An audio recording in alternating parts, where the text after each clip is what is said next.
عدلیہ کا ادارہ ہے وہ بہت زیادہ اوورلی پولیٹیسائز ہو چکا ہے. تو مسودہ جو تھا وہ ڈے ون سے ہمارے پاس تھا اور وہ لا منسٹر صاحب نے ہی اس پہ لیڈ لی ہوئی تھی. محمد نواز شریف صاحب ہی کا یہ آئیڈیا تھا بی بی شہید کے ساتھ کہ ہمیں آئینی عدالتیں ان کا قیام یقینی بنانا ہے. پہلی جو آئینی عدالت کے کوئی بھی چیف جسٹس ہو وہ آئے گا تو اس کے بعد اس نے بھی 3 سال بعد ریٹائر ہو جانا ہے. چیف جسٹس کی تعیناتی کے لیے بھی سینئر موسٹ پرنسپل کو نہ دیکھا جائے, اس کو وائڈ کیا جائے, اس کو کھولا جائے کہ 5 کے 6 یا 4 یا 5 جو سینئر موسٹ ہیں اس پول میں سے آپ نے. کب تک ترمیم پیش کی جائے گی؟ دیکھیں میں سمجھتا ہوں کہ اس میں کوئی جلد بازی نہیں ہے, نہ ہمیں کوئی جلدی ہے. 25 اکتوبر سے پہلے نہیں قطعاً نہیں, میں یہ نہیں کہتا 25 سے پہلے ہو جائے 25 سے بعد ہو جائے, اس میں کوئی فرق نہیں پڑتا. یہ سہولت صرف اور صرف پی ٹی آئی کو میسر کی. ہمیں نہ تو کوئی فون کال آتی ہے نہ ہمیں بندے پورے کرنے کے لیے کسی کی مدد درکار ہوتی ہے. یہ صرف اور صرف انڈر دا گارب آف پالیٹکس ایک انتشاری ٹولہ ہے. سیاست سے شاید ان کا دوروں اور کوسوں کوئی تعلق نہیں. کیا حکومت اس جماعت کو کالعدم قرار دینے تو نہیں جا رہی؟ میں کئی مہینوں سے یہ کہہ رہا ہوں کہ self style self imposed chairman ہے, کسی کھاتے میں یا کسی ریکارڈ میں ان کا نام نہیں ہے اور وہ کسی بھی ٹائم آپ دیکھیں تو ہو سکتا ہے پارٹی کو بھی چھوڑ دیں. میں تو کہتا ہوں کل نہیں وہ آج جیل سے باہر آئیں, وہ دیکھیں کہ عوام کو کس نہج پہ چھوڑ کے گئے تھے. ہم نے یہ نہیں کہا اوئے ٹرمپ اوئے بائیڈن, ہم نے ہماری نہ یہ طرز سیاست ہے. عمران خان جیل کے اندر سے زیادہ خطرہ ہے حکومت کے لیے, یا آپ کے خیال میں جیل سے اگر باہر آ جائے تب زیادہ خطرہ ہوگا؟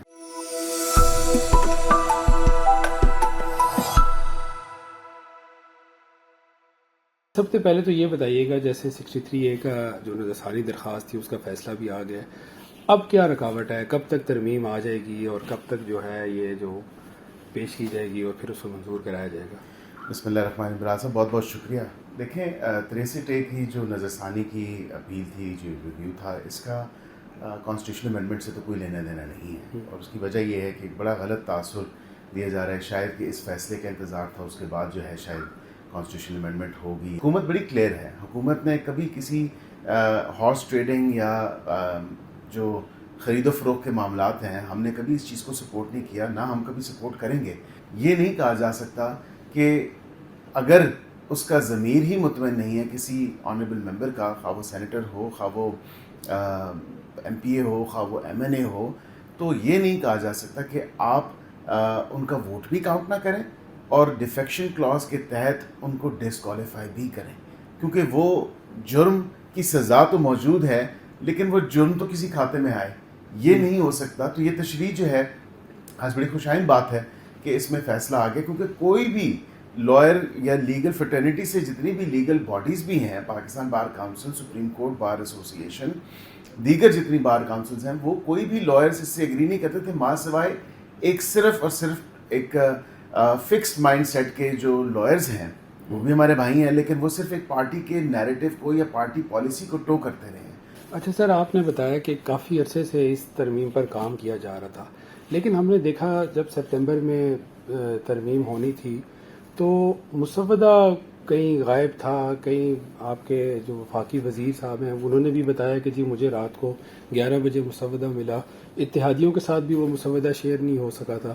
کیا وجہ ہے, کدھر سے آیا تھا وہ مسودہ؟ کیا وہی تھا جو جس پر آپ لوگوں نے کام کیا ہوا تھا یا کہیں اور سے کوئی آیا تھا مسودہ؟ تو مسودہ جو تھا وہ ڈے ون سے ہمارے پاس تھا اور وہ لا منسٹر صاحب نے ہی اس پہ لیڈ لی ہوئی تھی. یہ ان کی بات کہنا یا اس طرح آؤٹ آف کانٹیکس ان کی بات کو کوٹ کر دینا جو میڈیا نے کی, اور میں بالکل اس پہ مجھے تو افسوس ہوا کہ میڈیا نے اتنا آؤٹ آف کانٹیکس کہہ دیا. ذرائع مذاق یا راستے میں چلتے ہوئے پارلیمنٹ کے کوریڈورز میں انہوں نے بات ضرور کی کہ اچھا آپ کے پاس آ گیا ہے, میرے پاس تو ابھی آیا, مطلب انہوں نے ذرائع مذاق کوئی بات کر دی ہوگی, لیکن اس میں کوئی حقیقت نہیں تھی. ان کا یہ بالکل مقصد نہیں تھا یہ کہنے کا کہ یہ کہیں اور سے آیا ہے یا کسی اور نے دیا. ہم نے جس طرح میں نے آپ کو عرض کیا کہ مارچ اپریل سے ہم نے اس پہ کام شروع کیا تھا, اسی لیے مئی میں جب جوڈیشل کاؤنسل کی میٹنگ ہوئی یا جوڈیشل کمیشن کی میٹنگ ہوئی اس میں یہ بات زیر غور آئی, اور اسی لیے انہوں نے اپنا اجلاس مؤخر کیا تھا, اور اسی لیے وہاں پہ ان کو بتایا تھا کہ ہم کوئی کانسٹیٹیوشنل امینڈمنٹس کے حوالے سے ہمارا مسودہ جو ہے وہ تیار ہو رہا ہے, ہم ڈسکشن ہے, انڈر کنسیڈریشن ہے کافی ایشوز, آپ بھی کوئی تجویز دینا چاہیں تو آپ دے دیں. یہ آج سے نہیں, یہ مارچ اپریل سے کئی میٹنگز ہماری لاہور میں ہوئی کیمپ آفس میں, اور کئی میٹنگز ہماری یہاں اسلام آباد میں ہوئی. اور اس میں لا منسٹر صاحب کا ایک بڑا سینٹرل رول تھا اور لیڈنگ رول تھا. اسی طرح لیگل فریٹرنیٹی سے بھی کچھ لائرس جو ہماری پارٹی سے بھی ہیں اور جو دیگر لیگل فریٹرنیٹی سے کے حوالے سے وزیر اعظم صاحب خود اس کو ہیڈ کرتے رہے ہیں لیگل ریفارمز کمیٹی کو, اور میں بھی اس کا ممبر تھا. تو ہم نے تو مارچ اپریل سے اس پہ کام شروع کیا ہوا تھا. یہ تو کوئی ایسی بات نہیں. اگر یہ بات نہ ہوتی تو کیا یہ بات کل بلاول صاحب نے بھی اپنے انٹرویو میں کی اور کہا کہ یہ پہلے جج صاحبان کو کے ساتھ شیئر کیا گیا تھا اور وہ مئی کا مہینہ تھا.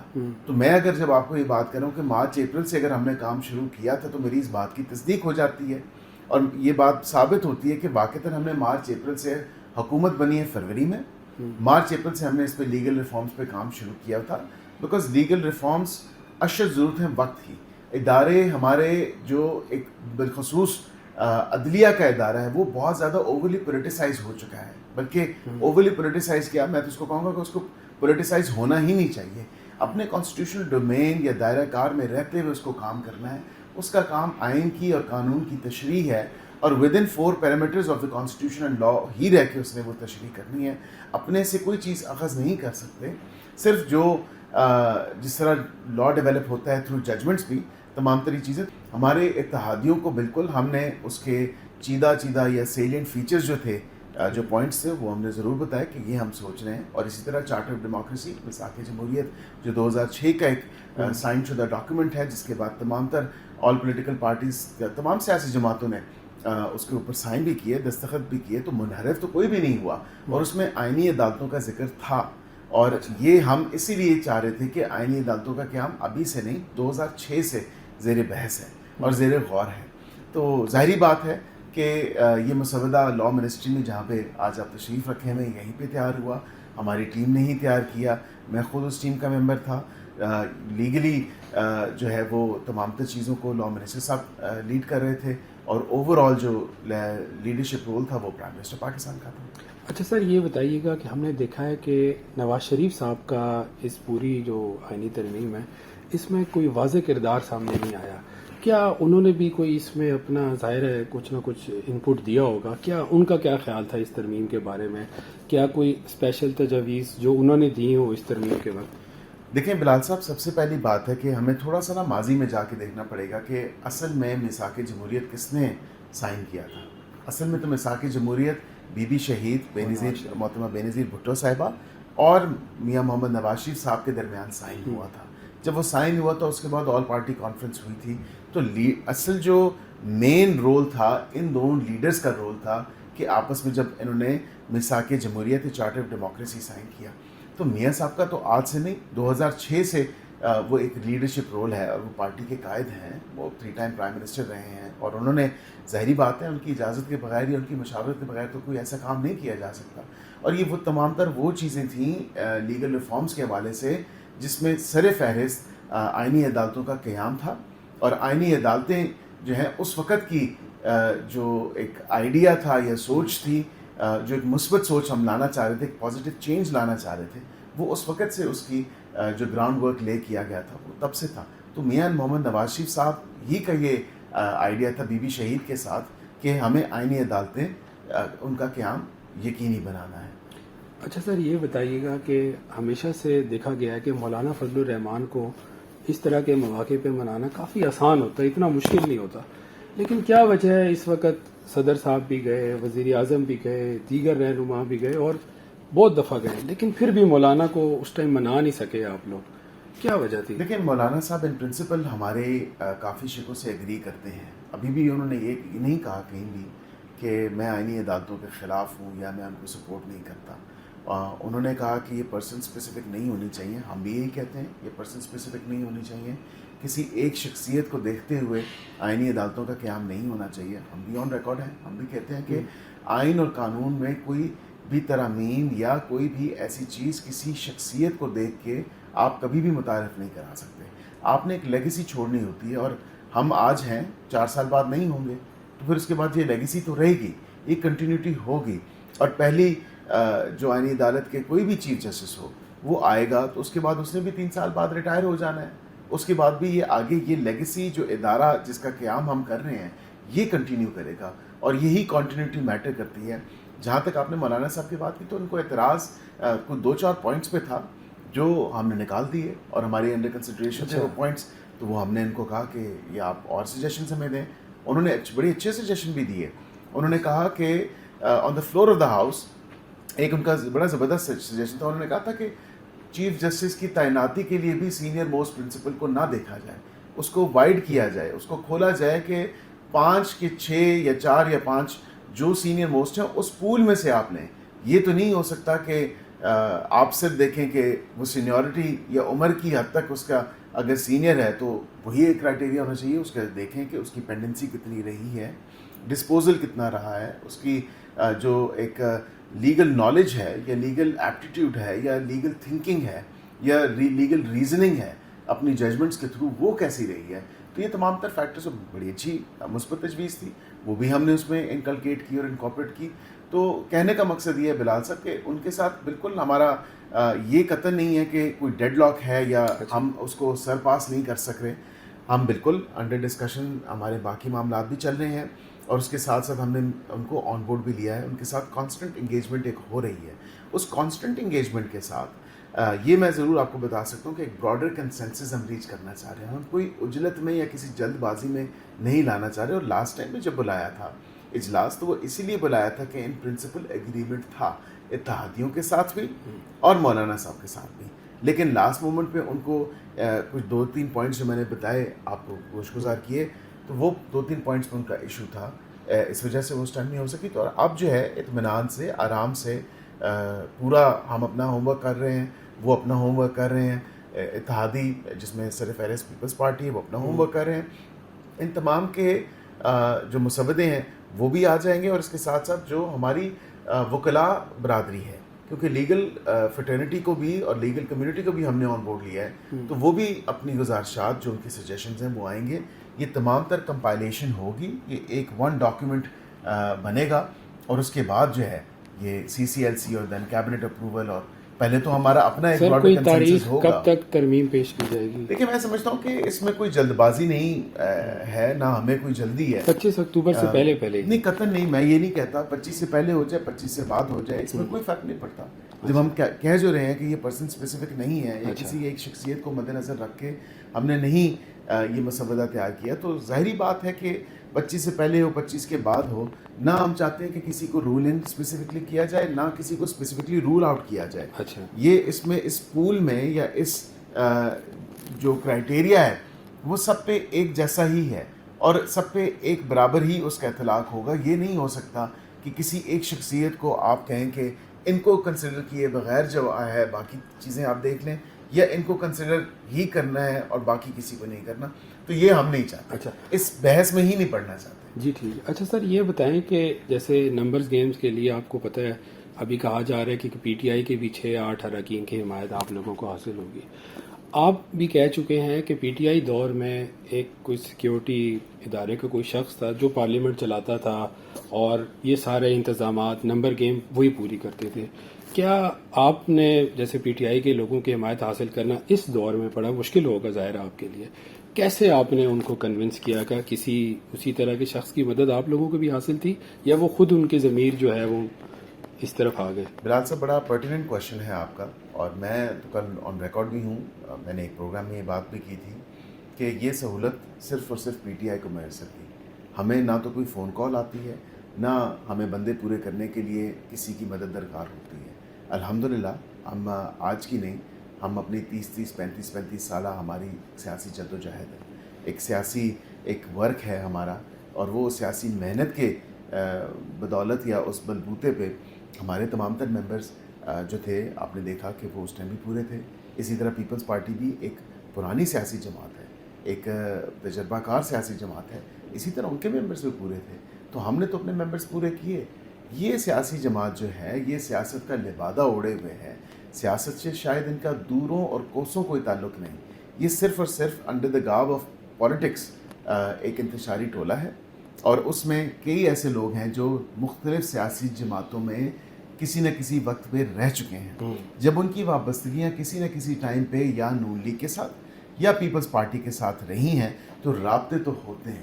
اور اس سیاسی جماعت یا سو کالڈ سیاسی جماعت میں کہوں گا جس کا نام پاکستان تحریک انصاف ہے, انہوں نے ظاہری سی بات ہے کہ یہ وہ لوگ ہیں جنہوں نے اس پارٹی کو جوائن کیا for reasons best known to them. اس وقت 18 میں کیا حالات بنے, کن سرکمسٹانسز میں انہوں نے پی ٹی آئی کو جوائن کیا, اور آج آپ نے دیکھا اصل لیڈرشپ جو اس وقت تھی, جو منسٹریل رولز پہ تھے, جو بڑے بڑے عہدوں پہ تھے, وہ لوگ تو تمام پارٹیوں کو چھوڑ کے چلے گئے. وہ لوگ ہیں اب جو ان کی اپنی اپوزیشن لیڈر کو ہی دیکھ لیں, کیا 600 پارٹیاں بدلا کے نہیں آئے؟ کیا وہ پاکستان مسلم لیگ نون کے وزیر نہیں رہے؟ کیا وہ پیپلز پارٹی کے ساتھ کسی ٹائم پہ ان کا تعلق نہیں رہا؟ کیا کاف لیگ کے ساتھ وہ 2002 میں نہیں رہے؟ تو ظاہری بات ہے کہ یہ وہ لوگ ہیں جو صرف اپنے مفادات دیکھتے ہیں, اور ان کا مفادات کے علاوہ ان کی کانشنس بھی ہے کہ اس وقت اگر 18 میں ہم غلط کے ساتھ کھڑے ہو گئے تھے فار واٹ ایور ریزن, اب جو ہے کیونکہ 41 آج بھی وہ آزاد اراکین ہیں, اور میں آن ریکارڈ کہہ چکا ہوں کہ اسی ایوان میں سے آزاد اراکین ووٹ کریں گے, اور جب وہ ووٹ کریں گے وہ آپ کے سامنے ہوگا, اور اس پہ اگر ان کی پارٹی ان کو کوئی شو کاز دیتی ہے, ایک طرف تو سنی اتحاد کونسل کا کہا جاتا ہے اور ایک طرف پی ٹی آئی کا کہا جاتا ہے. پی ٹی آئی کے انٹرا پارٹی الیکشنز پہ ہی ابھی تک سوالیہ نشان ہے. بابر صاحب ہیں, اکبر ایس بابر صاحب غالباً, انہوں نے کل اس کیس کے اوپر پورا جو پی ٹی آئی کی انٹر پارٹی, انہوں نے کہا یہ فراڈ ہے, یہ ڈرامہ ہے, اور یہ ایک سیلف امپوزڈ چیئرمین ہے جو ان کی پارٹی کے فی الوقت چیئرمین ہے. اور میں آج سے نہیں, میں کئی مہینوں سے یہ کہہ رہا ہوں کہ self style self imposed chairman ہے, کسی کھاتے میں یا کسی ریکارڈ میں ان کا نام نہیں ہے. آج بھی آپ الیکشن کمیشن آف پاکستان کی ویب سائٹ پہ دیکھیں تو بیرسٹر گوہر علی خان صاحب ہمارے بھائی ہیں, وکیل ہیں, وہ آج بھی ایک انڈیپینڈنٹ کینڈیڈیٹ کے طور پہ پارلیمنٹ کے اندر موجود ہیں. ان کی کوئی سیاسی وابستگی کسی پارٹی سے نہیں ہے, اور وہ کسی بھی ٹائم آپ دیکھیں تو ہو سکتا ہے پارٹی کو بھی چھوڑ دیں. اچھا سر, یہ بتائیے گا کہ جیسے آپ نے کہا کہ ایک انتشاری ٹولہ ہے یہ, اور جو آج کل جس قسم کی سیاست پی ٹی آئی نے شروع کی ہوئی ہے, احتجاج اور یہ جو جلسے میں دھمکیاں اور یہ وہ, کیا حکومت اس جماعت کو کالعدم قرار دینے تو نہیں جا رہی؟ دیکھیں ایک بڑا لمبا پروسیجر ہے اس کے لیے, اس کو آپ پہلے جو کارروائی ہے وہ آپ کو بروئے کار لانی پڑتی ہے, پھر سپریم کورٹ جاتا ہے کنفرمیشن کے لیے. فی الوقت میں as a democrat and somebody who believes in constituency politics, جو ایک حلقے کی سیاست کرتا ہے, جو جمہوریت کی سیاست کرتا ہے, میں یہ بلیو نہیں کرتا کہ کسی بھی پارٹی کو بین کیا جائے یا کسی بھی پارٹی کو بین ہونا چاہیے. کھلا میدان ہے, سیاست کا میدان ہے, سیاست کے میدان میں رہتے ہوئے سیاسی طور پر مقابلہ کریں, اس سے تو کوئی نہیں روک رہا. لیکن ایک بات ضرور ہے کہ یہ سیاست کا لبادہ اوڑھ کے جس طرح انتشار پھیلاتے ہیں, جس طرح توڑ پھوڑ کرتے ہیں, جس طرح لوگوں کی ذاتی جو املاک ہیں, ایک فوجی تنصیبات اور املاک اور جو ملکی املاک ہیں, وہ تو ایک سائڈ پہ, وہ تو انہوں نے, آپ نے دیکھا کہ 9 مئی کا جو افسوسناک واقعہ اور اس کے بعد جو لیڈنگ اپ ٹو باقی چیزیں دیکھیں, اس کے بعد بھی یہ لوگ کنٹینیو اسی طرح کرتے رہے. لیکن لوگوں کی ذاتی املاک بھی اور اسٹیٹ پراپرٹی بھی, اس کو یہ حملہ اس کے اوپر کرتے ہیں, توڑ پھوڑ کرتے ہیں, گالم گلوچ کرتے ہیں, نازیبا الفاظ استعمال کرتے ہیں, گندی گفتگو کرتے ہیں اسٹیجوں پہ چڑھ کے. تو یہ سیاسی جماعتوں کا تو شیوا نہیں ہے. یہ کوئی سیاسی جماعت اس چیز کی اجازت نہیں دے سکتی. یہ ضرور ہے کہ اپنا سیاسی جو قد کاٹ ہے, جو سیاسی ان کا منجن ہے, وہ بیچیں, عوام کو بتائیں کہ عوام کے لیے کیا ریلیف فراہم کریں گے. 3.5 سال حکومت رہی ہے, 4.5 سال, اس میں جو ریلیف فراہم کیا وہ آپ نے بھی دیکھا, میں نے بھی دیکھا, قوم نے بھی دیکھا, صفر.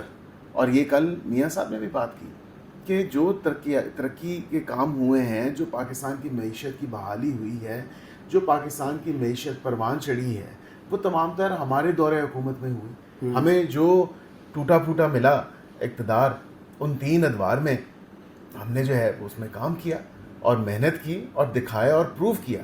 لیکن یہ سوال عوام پہ بھی بنتا ہے کہ عوام کو یہ کام نظر نہیں آ رہے کیا, اور یہی سوال میاں صاحب نے بھی کیا کہ عوام کو یہ کام دیکھنے چاہیے. اس لیے ان کا گلہ عوام سے ہے. وہ اکثر میرے سے چینلز میں یا اکثر پروگرام میں پوچھا جاتا ہے کہ میاں صاحب کیوں یہ کہتے ہیں کہ مجھے کیوں نکالا. وہ ان کو اس بات کا بالکل گلہ ہے, ان کو اس بات کا بالکل عوام سے گلہ ہے کہ عوام بالکل میاں صاحب کے ساتھ کل بھی کھڑی تھی, آج بھی کھڑی ہے. لیکن اس انتشاری ٹولے نے اور اس کے جو کلٹ لیڈرز ہیں انہوں نے عوام کے ذہنوں میں کو مفلوج کر دیا ہے. ایک کلٹ فالوئنگ ایسی انہوں نے تیار کی ہے, ایک ایسی فورس تیار کی ہے جو ذہنی طور پہ بالکل مفلوج ہو چکی ہے. وہ کچھ نہیں دیکھنا چاہتی, وہ کچھ نہیں سوچنا چاہتی. آج کتنے ہی اس پارٹی کے سپورٹرز روز اس موٹر وے پہ سفر کرتے ہیں, روز اسی میٹرو بس کو استعمال کرتے ہیں, روز اسی اورنج ٹرین کو استعمال کرتے ہیں, روز اسی ہزارہ موٹر وے کو استعمال کرتے ہیں, روز اسی M1 کو استعمال کرتے ہیں. روز وہ یہ دیکھتے ہیں کہ ڈالر اس ٹائم 100 روپے کا تھا. روز وہ یہ دیکھتے ہیں اور کہتے ہیں کہ اس ٹائم پیٹرول جو تھا 50-60 روپے کا تھا. روز وہ یہ دیکھتے ہیں کہ کھانے پینے کی چیزیں اس وقت ان کی قیمتیں بہت کم تھیں اور آج ہم مہنگائی کی چکی میں پس رہے ہیں. لیکن افسوس, نہ تو ان کو کسی اس بات پہ افسوس ہے اور نہ ہی ان کو ندامت ہے کہ ہم نے اپنی اتنی پھولتی پھلتی معیشت کو اپنے ہاتھوں سے تباہ کیا. اور کس بارے میں تباہ کیا یا کس بابت تباہ کیا؟ صرف اور صرف وہ ایک تبدیلی کا نعرہ تھا, یہ تبدیلی کا ایک گھنونا خواب تھا جو تو نہ پورا ہو سکا, لیکن اس نے اتنے منفی اثرات ہمارے پوری سوسائٹی پہ جو رائج کیے اور اس کے ساتھ ساتھ سوسائٹی کی سوشل فیبرک کو جس طرح تباہ کیا, وہ آپ سب کے سامنے. اچھا سر, لاسٹ میں یہ بتائیے گا کہ سابق وزیر اعظم ہیں اور بانی ہیں چیئرمین PTI کے اور عوام کے بہت مقبول لیڈر ہیں آج کل, جیسا کہ آپ کو پتہ ہی ہے. عمران خان صاحب کا کیا مستقبل ہے سر؟ کیا عمران خان مستقبل قریب میں جیل سے باہر آ سکیں گے؟ جو مقدمات ہیں آپ کو لگتا ہے ختم ہو سکیں گے؟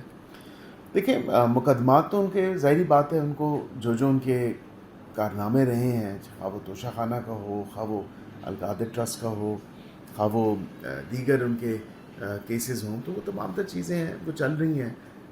وہ جیسے ہی کیس کسی نہ کسی دن تو اختتام پہ پہنچیں گے, اور جب وہ اختتام پہ پہنچے تو ظاہری بات ہے وہ جیل سے آئیں گے. میں تو کہتا ہوں کل نہیں, وہ آج جیل سے باہر آئیں, وہ دیکھیں کہ عوام کو کس نہج پہ چھوڑ کے گئے تھے, اور آج جب ایک سال سے زائد عرصہ گزر چکا ہے کہ عوام آج الحمدللہ خوشحالی کی طرف بحال جو ہے اس کی رستے بحالی کی طرف جا رہے ہیں.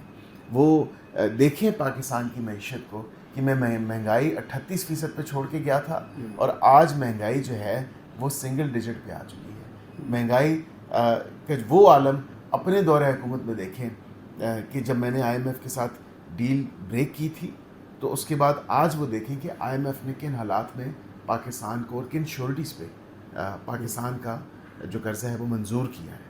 اور دیکھیں کہ انٹرنیشنل کمیونٹی کے ساتھ, ڈپلومیٹک کمیونٹی کے ساتھ ہم نے کس طرح اپنے تعلقات خود اپنے ہاتھوں خراب کیے تھے ان کے دورہ حکومت میں. اور آج دیکھیں کہ یہاں پہ SCO ہونے والا ہے, یہاں پہ ورلڈ لیڈرز آ رہے ہیں. ابھی جب ہم بات کر رہے ہیں تو ملیشیا کے پرائم منسٹر آئے ہوئے ہیں. ابھی جب ہم بات کر رہے ہیں تو یہاں پہ ابھی آپ نے دیکھا کہ حال ہی میں کئی بڑی بڑی ڈیلیگیشنز آئیں. تو جو سفارتی سطح پہ ہمارے تعلقات ہیں, الحمدللہ ہم نے اس کو بحال کیا. ہم نے یہ نہیں کہا اوئے ٹرمپ, اوئے بائیڈن, ہماری نہ یہ طرز سیاست ہے. ہم ایکول فوٹنگ پہ تمام ممالک کے ساتھ اچھے اور خوش اسلوبی کے ساتھ جو تعلقات ہیں, جو ہماری باہمی مفادات پہ مبنی ہوں, ہم ان جو ریلیشنز ہیں ان کو ہم اسٹرینتھن کرنا چاہتے ہیں, نہ کہ ہم کسی ایک ملک کے کہنے پہ یا کسی ایک ملک کی پیچھے جو ہے وہ چل پڑیں. تو ظاہری بات ہے جو ان کا آئیڈیا تھا, جو ان کا ایک مائنڈ سیٹ تھا, وہ الحمدللہ اللہ تعالیٰ نے پاکستان کو اس بڑے اپسیٹ سے بچا لیا. سر یہ لاسٹ میں بتائیے گا کہ عمران خان جیل کے اندر سے زیادہ خطرہ ہے حکومت کے لیے, یا آپ کے خیال میں جیل سے اگر باہر آ جائے تب زیادہ خطرہ ہوگا؟ عمران خان بالکل خطرہ نہیں ہے, اور اس کی میں یہ کہوں کہ خواہ وہ جیل میں ہو یا جیل سے باہر ہو, پاکستانی قوم کو اب اس چیز کا کوئی سروکار نہیں رہا, پاکستانی عوام کو اس چیز کا کوئی سروکار نہیں رہا. ہاں الحمدللہ ان 7-8-9 مہینے میں جو ہم نے تبدیلی, جو اصل تبدیلی ہے, جو مہنگائی میں کمی تھی, جو اشیاء خورد و نوش کی چیزوں میں کمی آئی ہے, جو پیٹرول میں کمی آئی ہے, جو ڈیزل میں کمی آئی ہے, جو ڈالر سٹیبلائز ہوا ہے, ڈالر سستا ہوا ہے, جو یہ اکنامک انڈیکیٹرز تمام تر مثبت اکنامک انڈیکیٹرز آپ کو نظر آ رہے ہیں. باہر کے لوگ ہم سے بات کرنا چاہتے ہیں, باہر کے ممالک یہاں پہ آ کے انویسٹ کرنا چاہتے ہیں. یہ تمام تر وہ چیزیں ہیں بلال صاحب. تو یہ وہ باہر آئیں گے تو شاید وہ خود ہی جو ہے بڑی ان کو ندامت بھی ہوگی کہ میں اپنے دورہ حکومت میں کیا کرتا رہا. عوام کو اب اس چیز سے سروکار نہیں ہے کہ ہمیں عمران خان جیسا لیڈر چاہیے یا نہیں. وہ دیکھ رہے ہیں کہ ہماری خدمت کون کر رہا ہے, ہمارا خادم کون ہے, ہمارے لیے آسانیاں اللہ تعالیٰ کے بعد کون پیدا کر رہا ہے, اللہ تعالیٰ کا بندہ جو اس ملک پاکستان کو صحیح ڈگر پہ چلانا چاہ رہا ہے. بہت شکریہ سر ٹائم دینے کے لیے. بہت شکریہ.